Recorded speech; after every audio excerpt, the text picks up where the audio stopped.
Again, welcome everybody. We're so happy to have you here for our How to Apply informational session about the TRELS program and other undergraduate research hub opportunities.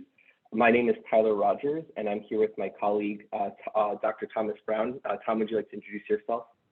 Yeah, sure. I'm Thomas Brown. I'm the coordinator of the McNair program at UC San Diego.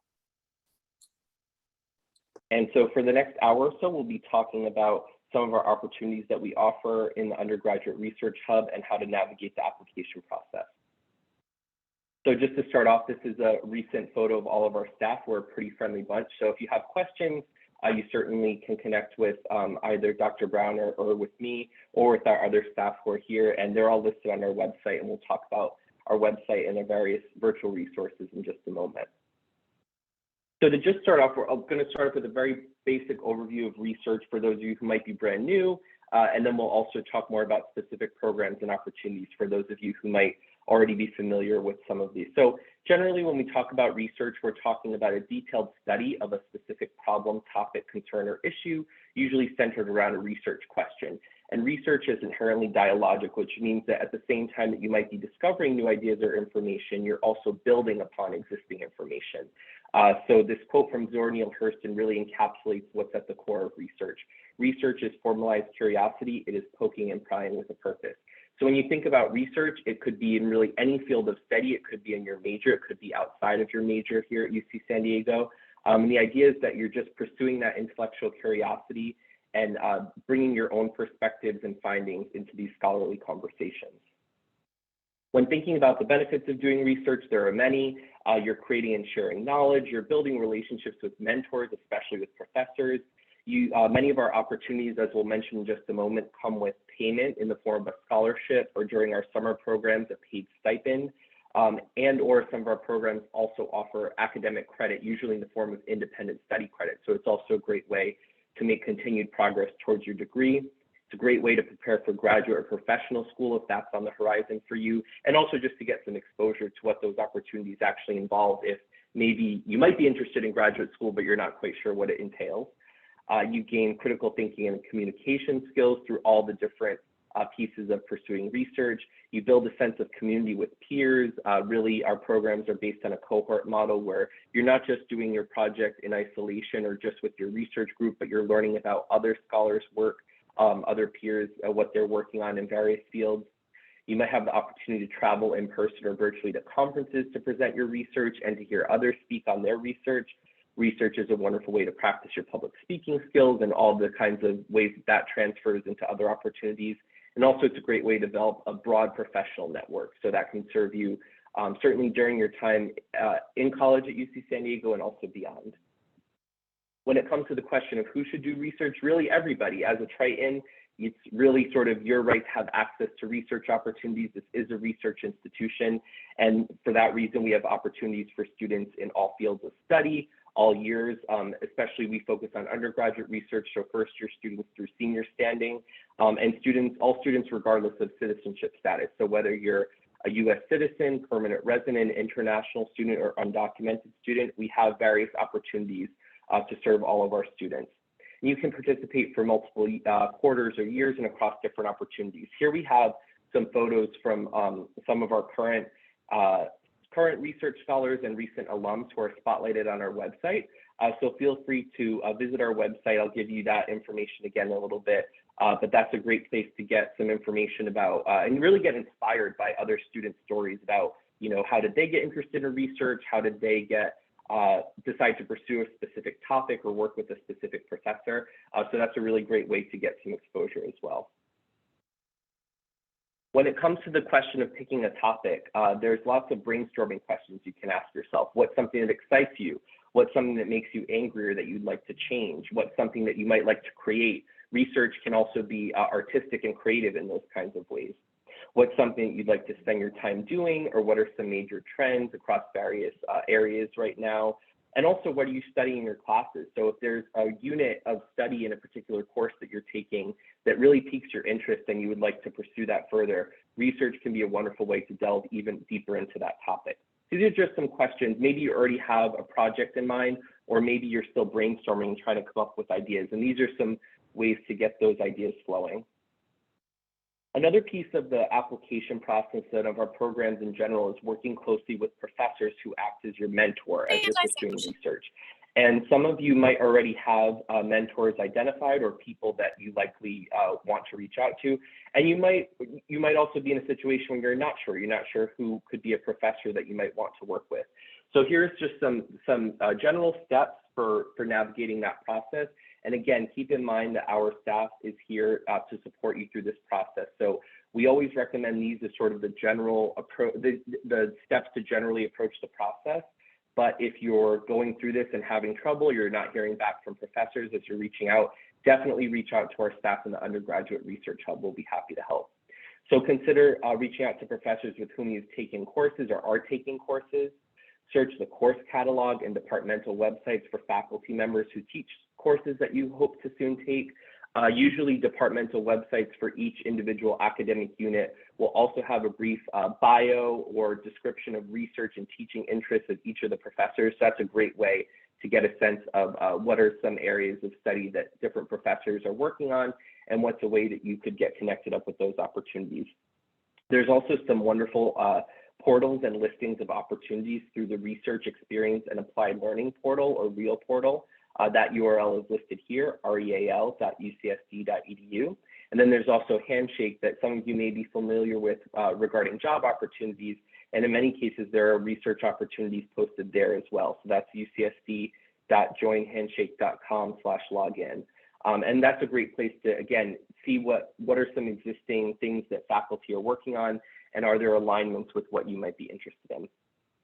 Once you've identified a possible mentor, either through one or several of these methods, you'll want to reach out via email to formally introduce yourself and explain your research interests in relationship to their work, and formally request whether they might be willing to discuss the possibility of serving as a mentor. We have some templates on our website, so feel free to also visit there under our Find a Mentor resource modules. That'll be a place where if you're getting stuck on how to craft that email exactly, these are the general pieces of it. But that's the best way to sort of approach the process, form a connection if you don't have that connection quite yet. And it's important to say, just as a note of encouragement, faculty members certainly are busy, and sometimes there can be a sense of intimidation that you're not sure whether it's okay to approach them. But really, most often, professors are very excited to meet enthusiastic scholars who share their intellectual interests.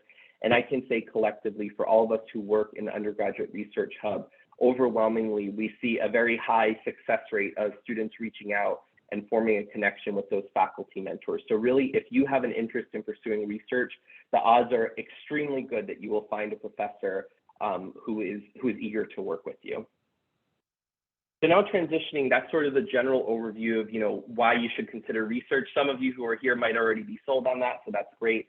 But either way, that's sort of generally when we're talking about research, what we mean. Now, transitioning more into our specific programs and opportunities that we offer. In the Undergraduate Research Hub, or URH, we offer programs during the academic year, as well as programs during the summer. So today we're going to be talking about a few of our academic year programs, and actually one of our programs, the McNair program, also has a summer component.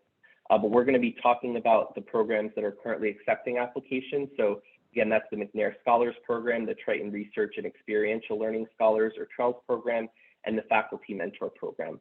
That being said, there are lots of great opportunities ahead on the summer as well, with all of the things that you see listed here. So we also have the California Alliance for Minority Participation, or CAMP program.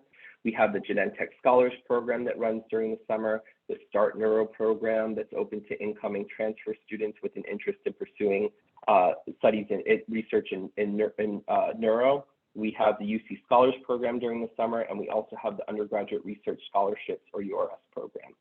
So we share this just as a sense that you understand the breadth of all the different programs that you might want to apply to, but also keeping in mind that we'll just be talking about just a couple of these opportunities today.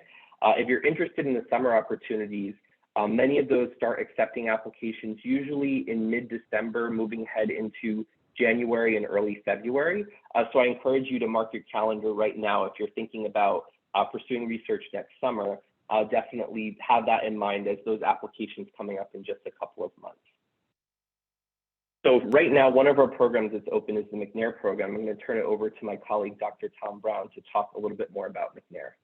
All right, thanks, Tyler. So yes, so I'm the coordinator of the McNair program, and please feel free to contact me if you have any questions about the program or the application. I'm at tkbrown@ucsd.edu. So a little bit about the McNair program for those of you who aren't familiar with it. It is a federally funded program funded by the Department of Education. And it's open to students who are juniors or seniors at UC San Diego, who also meet the other eligibility requirements. We're looking for students who are interested in doing research, which is why we feature this research component for the program. And we're interested in students who want to pursue careers in research, or who maybe want to go into teaching at the university level, and so on. So the McNair program is essentially kind of a 9-month-long program. The applications are due on the 19th of October, and the program would begin as soon as you're admitted to the program, sometime in early to mid-November, at which point you would be looking for a mentor, a faculty mentor for your research. Now, the McNair program is unlike some of the other programs in that you don't have to have a faculty mentor when you apply. Some students do, and it's great if you do, but it's also perfectly fine if you have no research experience and you don't even have any ideas of who you want to have as your mentor. I encourage you to look into it if you are interested and eligible. So within the McNair program, you would start your research in the winter quarter in January under the guidance of your faculty mentor. And you can be in any field, any major at the university. You would work with that faculty mentor in the winter and spring quarters, and your research work would parallel what the students in the faculty mentor program are doing. That's a 2-quarter sequence as well in those 2 quarters. The McNair scholars would also then go on to participate in the 8-week summer research program. And during that, the SRP, you would receive a $3,000 research stipend for the 8 weeks, and you'd get either free on-campus housing or a housing allowance to help you with the cost of off-campus housing. And you also would get GRE training and some other assistance and experience that will help you in your applications for graduate school. So when you apply to the McNair program, you're really applying for the winter, spring, and summer in the program. That said, to apply to the program, you would want to go to our main page at URH, which is ugresearch.ucsd.edu. And then you can scroll down on that main page and you can see where it talks about the McNair applications and the TRELS applications, and you can click on that link there that'll take you to the application. Or you can do a drop-down menu that'll show the different programs in URH, and you can find the McNair program there. Go to the McNair program homepage, and then go from there to the application. So the important things to know about the applications, aside from the fact that they're due on the 19th, which is 1 week from today, you do have plenty of time still to do the application. The application itself is not very time-consuming. The main parts of it are telling us what your research interests are, if you have any research experience. You'll be talking about this in a personal essay of 750 words or less, and there's a place to upload that personal essay on the McNair application. Another main component of the application is a letter of recommendation, which you would have written on your behalf, preferably by somebody with a PhD, preferably somebody who's a researcher, and preferably a faculty member, either here at UCSD or at another institution. Oftentimes we have students who've just transferred in, so transfer students who are here in their first quarter and applying to the McNair program. More often than not, you're going to get your letter of recommendation from somebody at your previous institution. I encourage you to go to the application as soon as you can if you're interested in applying, and to notify the person that you want to have write your letter of recommendation that you're applying to the McNair program, and ask them if they would write you a letter of recommendation. So the application itself is as I said, you get to it by going to the McNair page or going to our URH homepage. And you would need to complete the general application. And that's true for all of our programs in our department, that you have to complete the general application. And then once you complete that, you will be given, the homepage will show recommended opportunities, and that will include the McNair program. If it doesn't, you can click on the drop-down menu and make it show you all the opportunities we have in our department, and then you'll find the McNair program application. So once you're in that application, you will see a place where you can say, you can tell us who's going to be writing your letter of recommendation. And there's a place where you put their name and their email address in. And once you save that application, the McNair portion of the application, and you can save it without submitting it, then automatically an email will be sent to that person saying that you are requesting that they write you a letter of recommendation. So as I said, I strongly suggest that you contact that person before you click on that save button and send that email to them automatically, so that they have a heads up and you have their okay, and that they already are expecting that you're going to be applying to the McNair program. And once you've entered their name and their email address, they get that letter, that email telling them that they should write you a letter of recommendation, and there are instructions on how to do that. The other parts of the McNair application are relatively brief. I think there are 5 questions. One of those is the prompt to have you submit your personal essay, which is, as I mentioned, 750 words or less. And in there, you're going to tell us why you're applying the McNair program and how you think that participating in the program can help further your career goals or your research goals.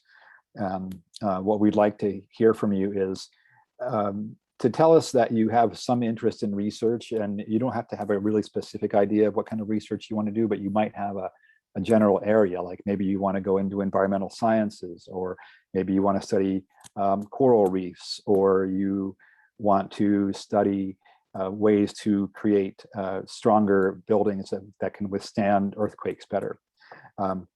And if you have a specific idea of what kind of research you want to do, that's good to tell us as well. But we also want to know sort of, how did you become interested in research and in the McNair program? And you submit that personal essay, and there are a few other questions there on the McNair application. And as long as you submit it by October 19th and you get your letter of recommendation in, then you're good to go. And that said, if you do think that the letter writer might have a difficult time getting the letter into us by the 19th of October, just let me know. Email me at tkbrown@ucsd.edu and let me know the situation. We can accept letters after October 19th, but it's important that you get your application in by the 19th. So if there are any questions for me specifically about the McNair program or about the applications, I'm happy to take those right now, and then we can. We'll also have a part at the end of this presentation. So if you want to hold your question until later, that's also fine. Thank you, Tom. Yeah, so are there any questions at this stage regarding the McNair program specifically? And again, as Dr. Brown just mentioned, we'll have plenty of time for questions at the end as well, but we just wanted to pause here in case there are any pressing questions at this stage.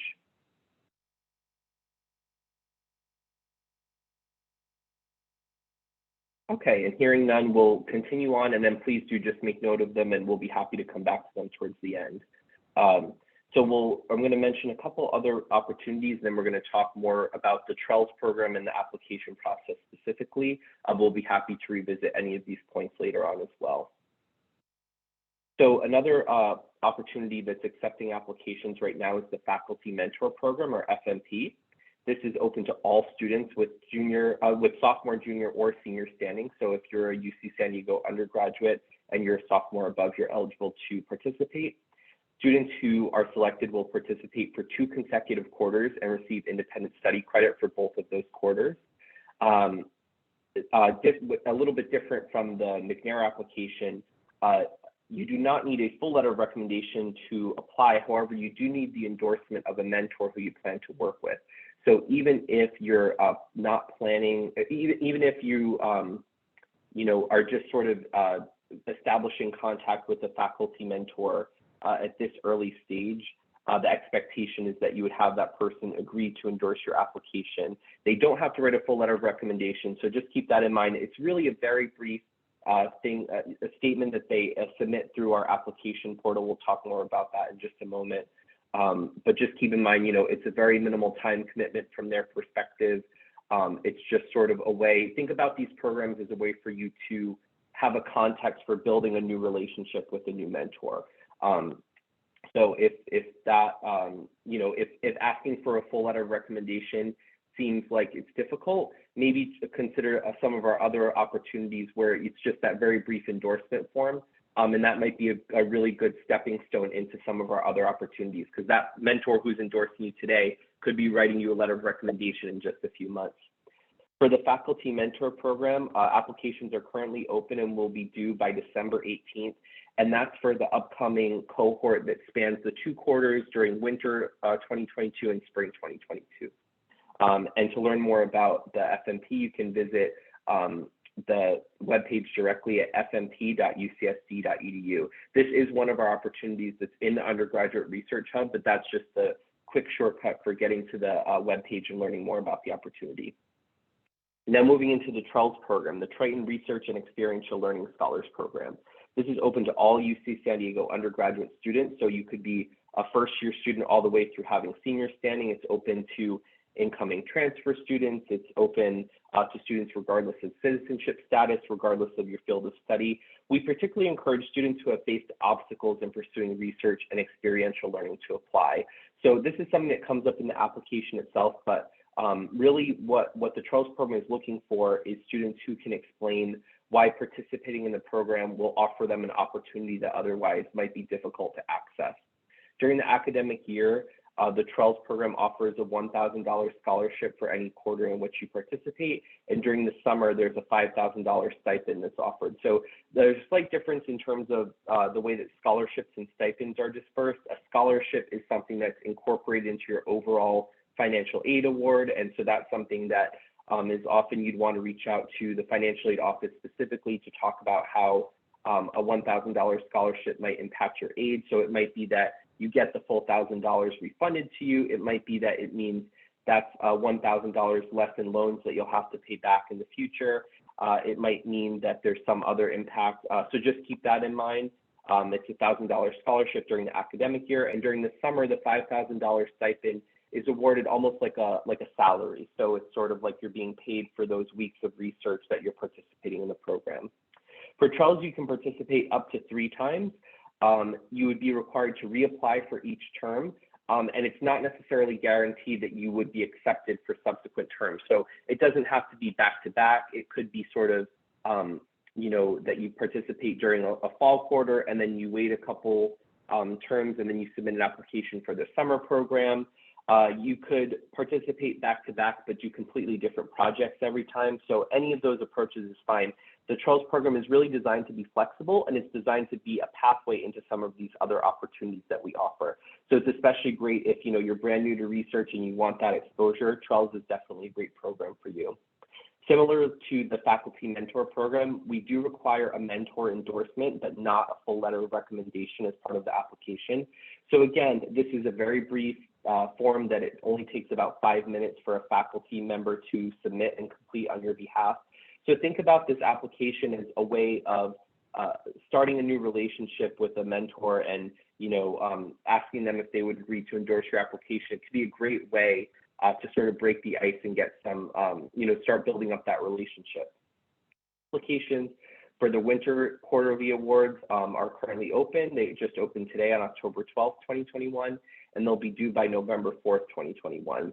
And again, because this program recurs every quarter, right now we're running this session in October of 2021, but roughly, the awards open, every quarter prior to the upcoming quarter. Usually applications open around week 3 of the quarter and close by around week 6 or 7.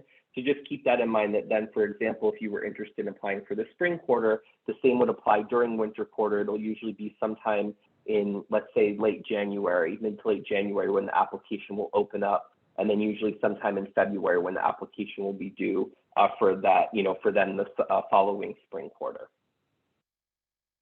In terms of crafting a strong application, this is common questions that come up across all of our opportunities. So just some general advice. You'll certainly want to visit the program description pages on the Undergraduate Research Hub website. Again, that URL is ugresearch.ucsd.edu. This PowerPoint also has all the hyperlinks, and I'll be sure to send it out to everybody afterwards, so you'll have all the hyperlinks for easy reference.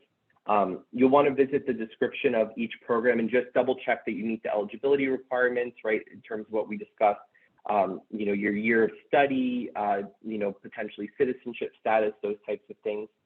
You want to visit our application portal that I'll show you a little bit more of in just a moment, and we've got the URL here listed for that as well for our Academic Works application portal website.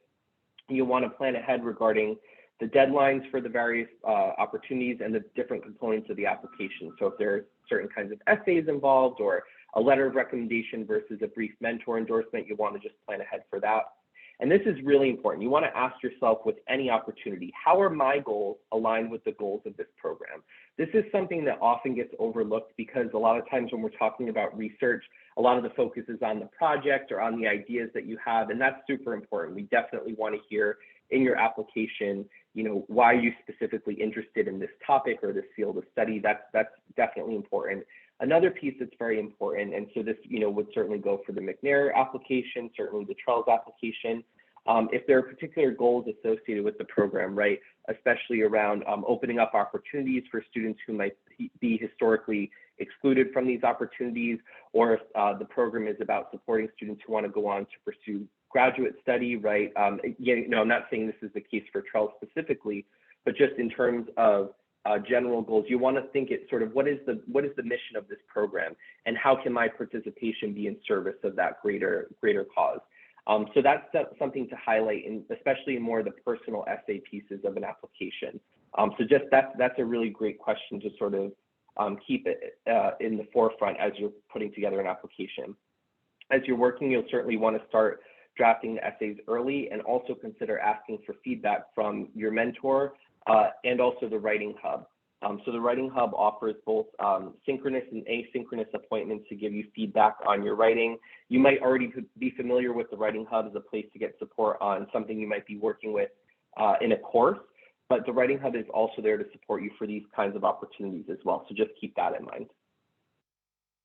In terms of the TRELS application specifically, so for the TRELS application, I'll show you in just a moment what the actual application portal looks like, but you'll really want to focus on the 3 short essay questions at the beginning of the application. So the first is a statement of interest, which asks you to explain how your participation in the TRELS program will help you in pursuing your educational and career goals. This is a very brief essay, so no more than 100 words. But again, this is something where you want to talk about what your sort of goals are. It's okay if those goals change, absolutely. But this is a place for the selection committee who reads all the applications to get a sense of who you are and why you're interested in TRELS specifically. So sort of that alignment with your own journey and how TRELS could be part of that. The second short essay question is a statement of obstacles, which asks you to explain what obstacles you have faced that have limited your ability to do research or participate in creative endeavors or do community service projects. Keep in mind that for TRELS, you can do any of these. So you could do a formal kind of research project, you could do a creative or artistic kind of project, you could also do a community service project. We really consider all those to be a part of an expansive definition of research. So it can really be very, very broad in terms of how you approach what kind of project you hope to do. And then to also speak to how the TRELS program could help to alleviate those obstacles for you. Again, a very brief 100-word maximum essay. This is a place where some students might talk about financial obstacles that they're facing. If, let's say that you have work-study commitments and those currently take precedence, perhaps receiving a scholarship or a stipend from the TRELS program could help to alleviate some of those financial obstacles. Students might talk about their citizenship status, and if other opportunities across the university tend to be more exclusionary in terms of requiring students to be U.S. citizens or permanent residents, let's say, the TRELS program can be a great pathway into research for a student who might be in that who might be sort of experiencing that kind of obstacle. Certainly students talk about their own various intersectional identities around race, class, ethnicity, gender, sexuality, right? Whatever, if you're experiencing something and you feel like there's a reason why this space hasn't been open to you, this is an essay to talk about how accessing these opportunities in this way could help to alleviate those kinds of obstacles and be in the service of greater equity in education and in research. And then the third piece of these shorter essay questions is the project proposal itself. This is certainly something where people tend to put a lot of emphasis, and that's important, but I do want to emphasize to not only focus on the project proposal at the expense of those other two personal essays. And I think, you can correct me, Dr. Brown, but I think that very much lines up as well with the McNair application, where, the selection committee certainly wants to hear about your specific research interests and how you got involved in how you got interested in research. But there's also, we want to hear a little bit about you as well and about your own journey and how your participation in a specific program will be aligned with the goals of that program. But for the project proposal itself for TRELS, we're looking for you to please describe the project you would like to conduct in terms that could be understood by a non-expert audience. So that means, to the extent that you can, try to define any sort of very specific terms that you're using, just try to talk very generally about here's what I'm interested in and how I plan to approach the project. Each project proposal will certainly be different based on your field of study and how you're approaching the topic, but some general points that you might discuss include the topic of your project, the central questions that are driving your project, the methods, or that's to say, what are the sources that you're going to be looking at in your project and how are you going to be analyzing those sources specifically? And or you might also want to include a project timeline. So if you're talking about pursuing a project during the span of a quarter, what are the specific goals? Do you have a goal set for week 3 of the quarter, a goal set for week 6 of the quarter, et cetera? The project proposal can be a bit longer, so up to 500 words, but no longer than 500 words on the application. That's just a great place to sort of demonstrate to the selection committee that you have a focused interest in pursuing a particular project. It's perfectly fine if the project changes. We really do expect that projects change and evolve as you start participating in a program, and as you read more and learn more, that's perfectly fine. A proposal is just that, it's a proposal. It's not a contract, it's not a binding document that's saying you must approach it in this way. It's a first step and it's a plan that is certainly subject to change, so keep that in mind as well. Some general tips: if you are reapplying after having received a TRELS award previously, definitely be sure to focus on the progress report questions. So in addition to those 3 main questions I just discussed, there are also, about 10 to 12 other questions that are part of the application. They're a bit shorter generally, but the progress report is the most important if you've already participated in TRELS at some point. The selection committee wants some updates from you. So you might include notes of meetings that you held with a mentor, an updated project timeline or revised research plan. How have your plans maybe shifted or evolved as you've begun the project from previous terms. It's also okay if you're proposing a new project, but just be sure to explain in that progress report what's going on with that and how your previous project maybe has shaped this plan or why you're going in a totally different direction. Just use that opportunity in the progress report to talk about what has changed between the previous time that you applied and the current application cycle. So now a little bit more about that, navigating the application portal itself. As Dr. Brown mentioned earlier, this is where you go to sort of access all of our opportunities. I have the URL listed here, and we'll be happy in the Q&A section to also sort of do a live screen share of how this looks when you're navigating it live. But right now we've got some screenshots up just to give you a sense. So when you go to this URL, ucsd-research.academicworks.com, I know it's a mouthful, but the URL is right here for you. And it's also linked in various places from our main webpage. You'll come here and then you'll sign in at the very top right corner using this yellow sign in button that's up here in the upper right hand corner. When you sign in, when you click that button, it'll take you to this page and you'll sign in as an applicant under the applicant administrators tab. It's very easy. Just use your UC San Diego single sign-on by clicking this yellow button. When you click that yellow button, you'll sign in and then you'll be brought to first the general application. So there's really three parts to every application. First is the general application, just some very common demographic questions. Be sure to indicate that you're an undergraduate student, give us your name, some other contact information, just takes a few moments. That will then take you to the undergraduate student application, where it gets more specific into things like asking for your PID, uploading the most recent copy of your transcript. There's some directions on that page about how to go about doing that, making sure that we have an unofficial copy of your academic record on hand for the selection process, those kinds of questions. And then, as Dr. Brown mentioned earlier, that will then take you to this recommended opportunities page. So once you've submitted those first two sort of preliminary pieces of the application, that's where you then get this page that pops up that gives you other opportunities that are opened up right now.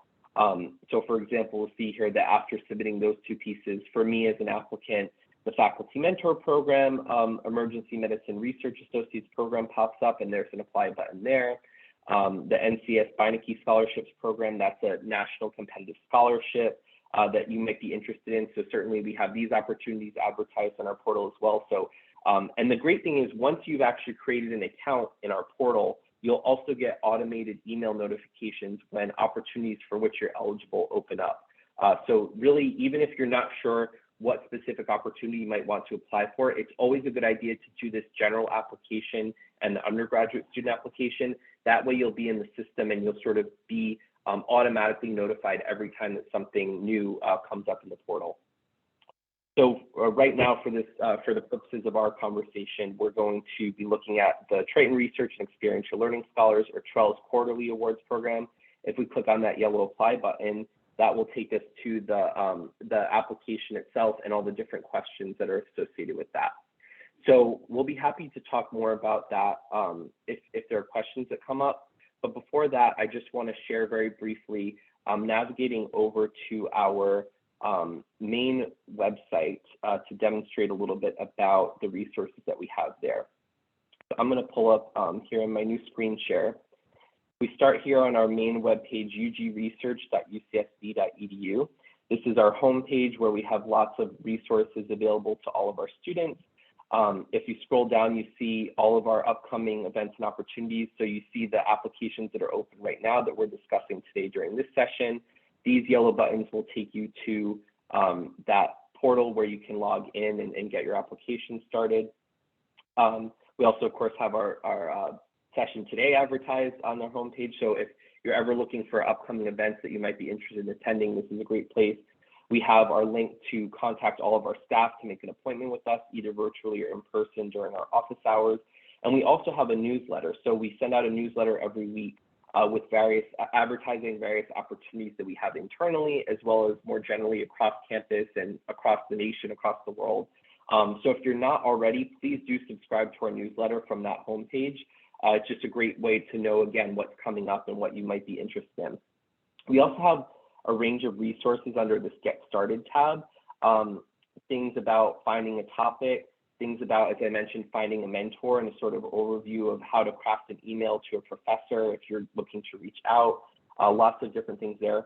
In our virtual resources tab under the Get Started heading as well, there's information about how to ask for letters of recommendation. So that might be very helpful for those of you who are at that stage of whether asking for a letter of recommendation for the McNair program. Hopefully you've already done so, you've already made that ask, keeping in mind that the deadline is coming up soon.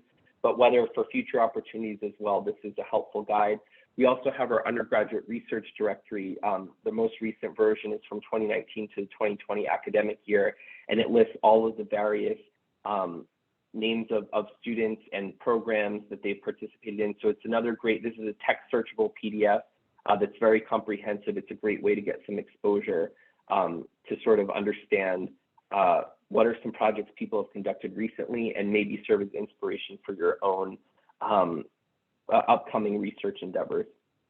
As Dr. Brown mentioned, you can also go to our specific research program. So if we look at McNair, for example, that's a great place to get started.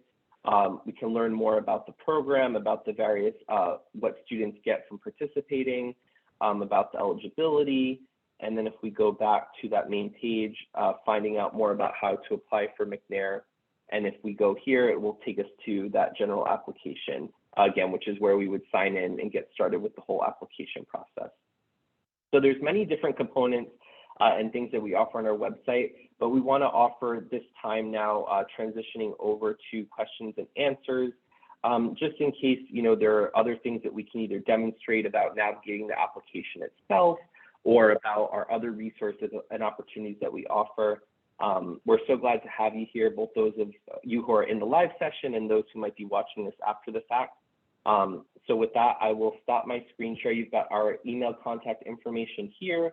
You've also got our main email for the Undergraduate Research Hub and the URL for our homepage.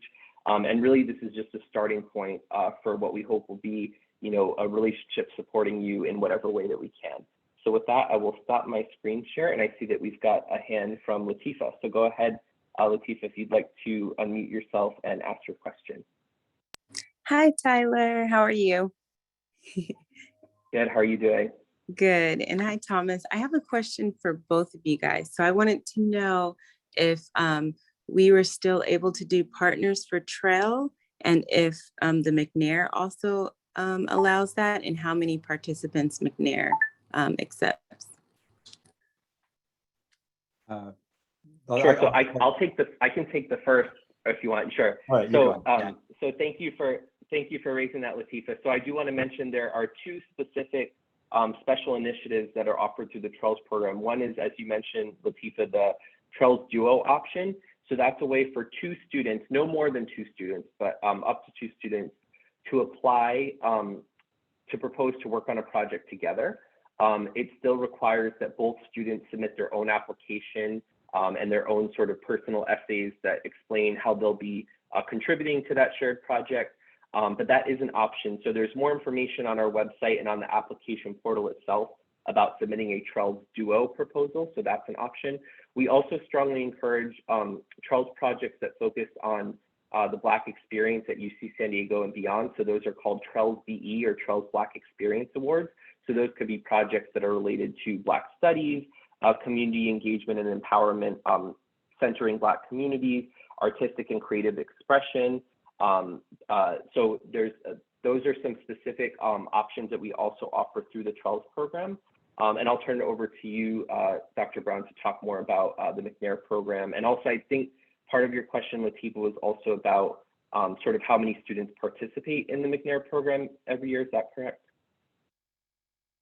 Yes, thank you. Yeah, thanks for your question, Latifa. So yeah, the McNair program does not provide for those kinds of dual applicants. So everyone applies individually, and we admit about 35 students every year. We have 30 students who participate in the summer research program.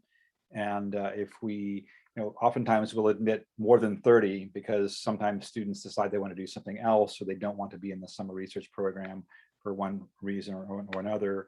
And so we do admit close to 35 students in the fall quarter. Was there another part of the question that I didn't address? No, that's perfect. Thank you so much. Sure. Thanks for your question, Latifa. I see a question from Essence. Hi, how are y'all? Thank you so much. So I just wanted to ask about the McNair, like kind of a follow-up of Latifa's question. So you said there's 35 students admitted and there's no dual applicants, but if like there's, I guess, similar proposals in essay submission, you won't even put them together in like research opportunities or kind of like engaging them close together in relations to their research?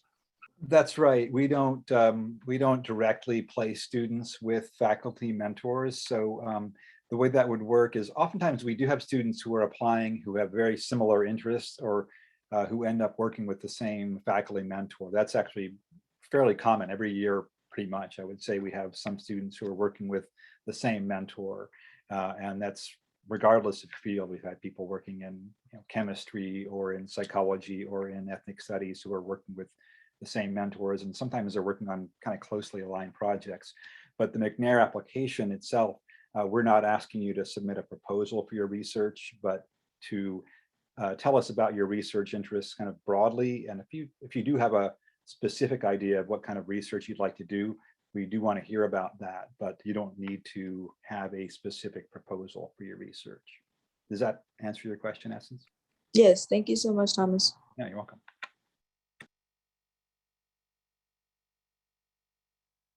Great question. And actually, that's another opportunity to plug the undergraduate research directory that I mentioned. You can find on the virtual resources tab on our website, because in the research directory too, it's a great place. Like, let's say that you have a keyword of a research area that you're interested in pursuing. You can actually find, if a student has pursued a project in that field or on that kind of topic, and you can also see who they've worked with in terms of who is their faculty mentor. And that's a great place to start identifying potential mentors as well. And what we find is generally, our faculty at UC San Diego are so wonderful and generous. And in many cases, it is, if you found somebody who has mentored a student recently and is sort of aware of the Undergraduate Research Hub and our opportunities, they're usually very eager to work with students. And so, that can be a nice sort of point of opening as well. If you're hesitant about how to reach out exactly, it could just be a way to know that they've worked with somebody recently on a similar kind of opportunity, and sort of break the ice in that way. So that's a great question. Other questions people have? Yeah, feel free to continue if you'd like to raise your hand in Zoom, or if you'd rather submit questions via the chat, that's perfectly fine as well.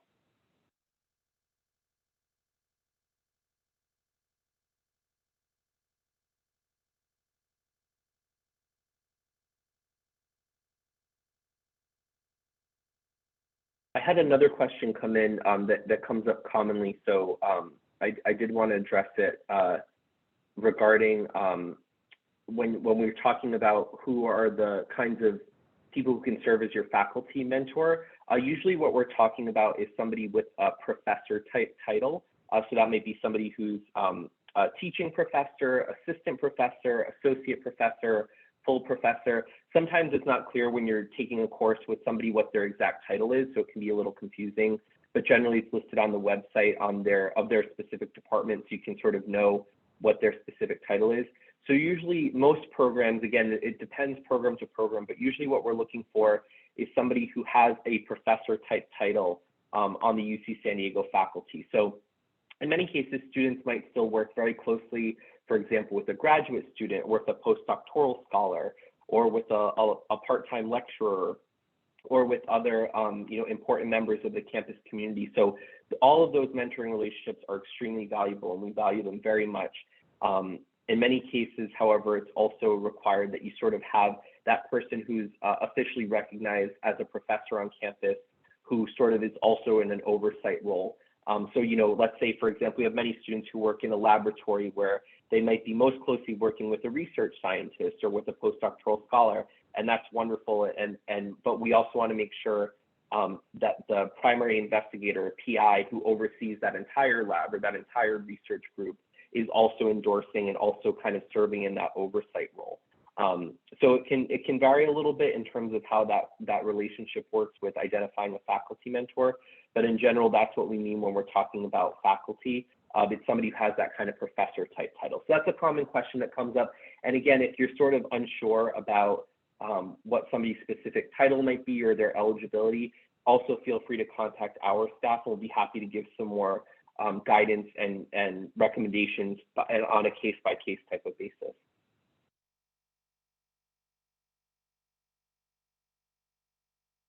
Okay, wonderful. Well, I'm not seeing any other questions, so I think that for now I will pause the recording, and thank you all so much for joining us for this session. We really appreciate it.